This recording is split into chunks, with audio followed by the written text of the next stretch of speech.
Hey, Robert. Hey, brother.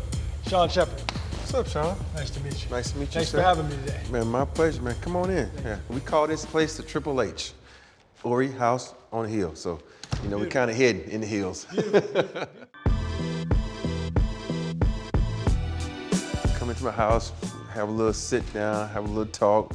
But you know what? Let's stop right here, though, man. This is like my little reflection room, I call it, because my great days of playing basketball with the Lakers, sometimes I sit here in a nice little atrium and just think about the days when I used to play with the Lakers, man. Yeah.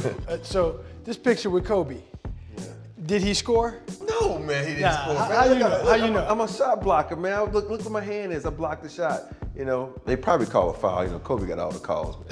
So, Rob, let's talk about that. Most people know you for your offense, but coming out of college, you were known for your defense. And at one point, correct me if I'm wrong, you held the shot block record at University of Alabama. Yes, I'm the all-time leading shot blocker at Alabama, but for a season, it was broken by a good friend of mine and the guy I mentored while I was at Alabama, Roy Rogers. But there was another guy I played against right here that he always beat me out. His most shot blocks in the season and the SEC, and that was Shaq. So I just love playing defense, man, from day one. Listen, before we get into our interview deep, there's some congratulations in order. Yeah. You recently went back to school and got your bachelor's degree. Mm-hmm. Now, with all the success that you've had in life without it, what made you go back and get it?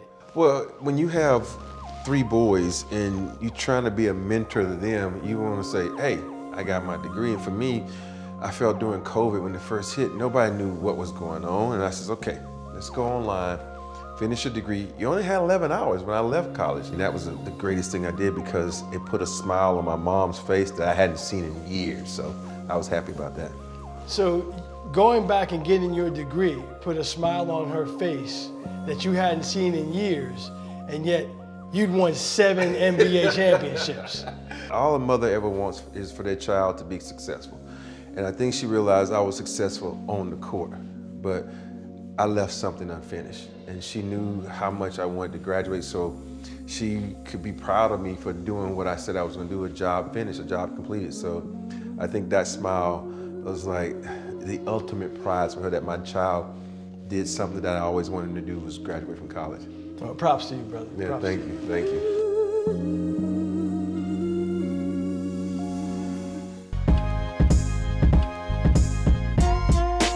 I'm the type of person, as I want to have a house that you can live in. You know that house that your grandma had, you couldn't go in that room? Right. Yeah, so I didn't want a house like that. I want to be able to go into a room, sit down, enjoy all of your house. It's not like a one little section. So this is basically my side of the house. I got my bar right here. All right.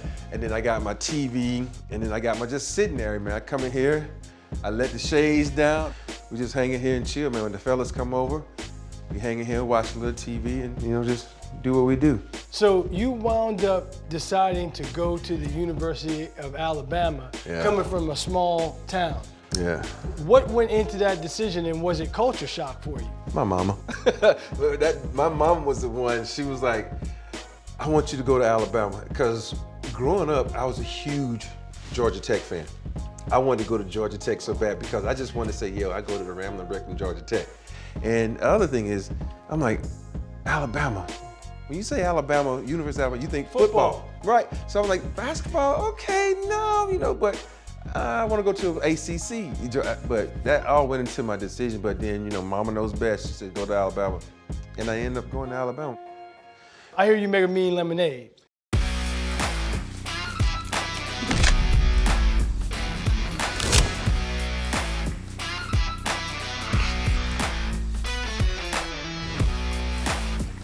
How were you able to balance being an NBA star with being a husband and a father? It was hard, man, because there was so many opportunities where you wanted to be there for your kids, and it's more fun to just, you know, be there every day now because I can be. With my previous marriage and my other boys, I couldn't be there every day because basketball got in the way. Marriages are rough when you play a sport because you're gone so much. 41 games on the road. Right. You're gone a lot. Right. And so it's hard on marriages, so you have to be very strong-minded and very strong-willed people to survive. My daughter was born missing part of her first chromosome, which was a syndrome called 1p36 deletion syndrome. So that was really the hard part because she needed me. And it was one of those situations where you try to be there, but basketball gets in the way and that's your job. When she was first born, they didn't even know what she had. The condition didn't even have a name. She gave us 17 great years, you know, and she was an inspiration to a lot of my friends and a lot of my family because they know the struggle she had each and every day to stay in this world. And I know a lot of days when I'm feeling bad and I'm on the basketball court, or I just think about her. I was like, think about what she had to go through to make it from day to day. And so anytime I'm having a bad day, I'm like, man, it ain't that bad. She was an inspiration in so many ways and so many people just to say, you know, live life to the fullest. You know, everybody always want to say they're in a better place, but I wish that place was with me. But it's hard at times, and I try to keep a fresh mind because I got 3 other kids I have to, you know, go out and support and live for. So it's hard, but we keep it moving. Thank you for sharing that with our viewers, Rob. So if it don't taste good, let me know. Tell me what you would do more. That's good. That really is good. Okay, let me taste And I'm it. not fronting right now. This is good. All right. Isn't it? Oh, damn, that is good. Right? So, this nickname of yours, Big Shot Rob, who came up with that? I believe it was Craig Kilborn from ESPN. We was playing San Antonio Spurs when I was with the Houston Rockets in the playoff game. And I was 0 for 9, over. And end of the game, Rodman left me. He was with the Spurs at the time. He left me and I pump faked the ball to Sam Cassell in the corner, took a step in, knocked down a J. And then I think he started out as a joke because that was the only shot I made. So, oh, Big Shot Bob, you make the one shot, and now you 1 for 10 or whatever it was. So I think Craig Kilborn is the one that kind of gave me that name. So he dubbed you Big Shot Bob. See, that's what I thought your nickname was, but when I talk to Laker fans, they call you Big Shot Rob. Well, it's a funny story to that too. I had met Craig Kilborn after that, and my mom was like, I don't want him to call you Bob. That's your daddy's name. Oh. And so I went to him, I said, you know what, my mom don't, you know, jokingly, says, my mom don't want you to call me Bob. You know, but you wasn't joking. No, I didn't care. I'm just happy that I had a nickname, right, you know, right, because, right. you know, growing up, you know, you got Clyde the Glide, Air Jordan, you got the Human Highlight Film. You have all these guys with nicknames. And to me, that was a sign of that you made it, right? And not that you came in and you gave yourself a nickname. Someone gave that nickname to you. So when he gave me that nickname, I was like, oh, I made it now, right? And so I told him the story about my mom not liking it. And the next day on ESPN, he says, Big Shot Bob. Oh, wait. His mom don't want me to call him Bob. He actually said it. I just died laughing. My mom saw it. And she's like, I can't believe you told him that. I'm like, you told me to tell him, Mom, but I did it as a joke. So it now is Big Shot Bob, Big Shot Rob. I take them both. So you've hit a lot of big shots. For our viewers out there who aren't familiar with your career, there's a reason why you got that nickname. Yeah. What was your favorite big shot? If you make me pick one, it has to be 2000 against the Sacramento Kings in the Game 4. That to me is a shot that feels great because you did it in your own arena and you get to hear the fans chant your name. You know, I was so used to them chanting Kobe or Shaq or MVP when those guys went to the line, but to have them yell in Staples Center, Horry, and it's the greatest feeling, man. And I think a lot of it had to do with also growing up a big Laker fan. I had a Magic Johnson poster on my wall in college. I used to give him a high five every night before a game. And I grew up a big fan of his. And now to be able to do what he did in a Laker uniform was like the crown on my career. And for me to make that shot and to eventually go on and win that series and then win that championship, it was really, really special. So you know LeBron James recently tweeted out that he thought that your game-winning shot against the Kings was one of the most iconic moments in the history of Staples Center. Yeah. How did you feel when you saw that he said that about you? Man, you know, anytime you have a great player, especially LeBron, that recognizes what you did and acknowledges it, it's special. Even when you see him, he'd be like, "What's up, Big Shot?" It's like, man, like, do you go first? Do you know my real name? No, but they call you by your nickname. You know, you made it, like I said. But it feels great that he the guy who's done so many iconic things in his game, and he's a legend. He's done so many things in so many different teams. So when he says that's a great moment in Staples Center history, you know, everybody should listen up because he knows what he's talking about. I read where Kobe said the following to one of your sons, and I quote, "Your father is one of the smartest players I've ever played with." Yeah.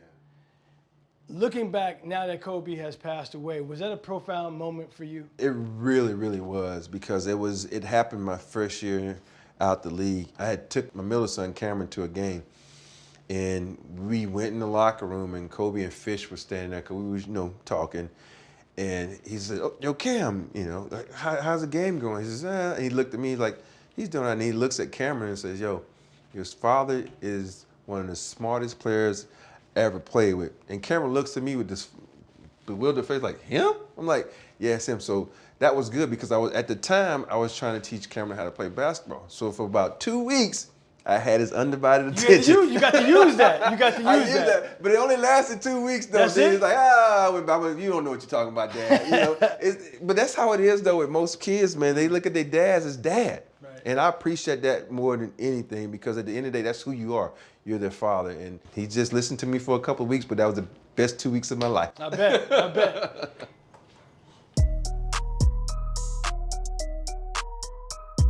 So Rob, our sponsor DWS heard that you are a cigar aficionado. So I wanted to present this box to you. Maybe we can smoke one? Yes, man, thank you. You know, the thing about cigars is I started smoking when I started winning championships. So I've been smoking them for a while now. You won 7 with 3 different teams. Thank you. What are some of the most important traits that those championship teams had that corporations should also have? An open line of communication. I think for me, I learned that from day one. And what I mean by that is you have to be able to tell guys on your team what you're comfortable with. So do you remember the media now? Oh man, yep. You know, the funny part being about media is you have to understand that you've been there before, and you can't be too critical. Thank you. You're welcome. So, because you get too critical, then you're gonna have a problem. So being a former player and now being a member of the media, is it challenging for you to critique and criticize players since you've been on the other end of that? You know, it is, because you're gonna see these guys and you are fearful of what they might think. And so my whole point is to try to tell them, I'm not being critical, I'm just talking about what I see. Is this something that you always wanted to do? No, man, I was a country boy from Alabama talking that country slang, man. No, I never thought I'd be in LA talking about basketball to the LA fans. I told you I wanted to be a teacher, man. What are some challenges that exist in the profession that most people like myself wouldn't even think of? Well, you know the biggest challenge, man, not to curse. That's the biggest challenge, man. I think I've gotten caught one time cursing and be like, Robert Horry is blank. If I was to ask your former teammates and your current coworkers how to finish that sentence to describe you as a person, how would they finish that sentence? You know, I have no clue, man. You know, I think I think they would say is Robert Horry is cool as hell, because I'm just a down-to-earth guy, and I have so many of my friends saying, man, you should capitalize on who you are. You should do this, you do that. Even my wife tells me all the time, it's like, you should value yourself more. But for me, I just like being regular. It's the craziest thing. I just like going out, you know, going to lunch, hanging out with my friends, you know, and just being regular. And I know that sounds weird, but when you become a professional athlete, there's so many moments in your life where you can't be regular. Right. And like, you can't say, okay, LeBron, let's go to the mall. He can't go to the mall. Okay, you know, Shaq, let's go to the movies. He can't go to the movies. And there's little simple things like that in my life that I enjoy so much, because that's just being regular. Well, I can tell you're a regular guy because when I told you the only tattoo on my body was a Knicks tattoo, without thinking, you said, was you drunk when you got Hey, were you? No. But Yeah. but when you came back at me like that, without even thinking, I could tell that that's how you are. Yeah, and it's so weird when you meet people, like when they go to the crypto.com, formerly Staples Center, and I'm walking around, I'm talking to people, and they're like, "What are you doing up here?" And people look at me in the arena, and they don't think it's me because I'm just walking around. To me, that's the fun part of it. That's why I like, being in the Laker family, still, going to games, doing all these events. It's my way of saying thank you to the NBA, thank you to the Lakers, and more importantly, thank you to the fans. Well, Rob, I want to thank you. I want to thank you for the time. Thank you for the hospitality. Thank you for the bomb lemonade, the cigars. It's really been a pleasure, bro. Man, it's been my pleasure, my brother.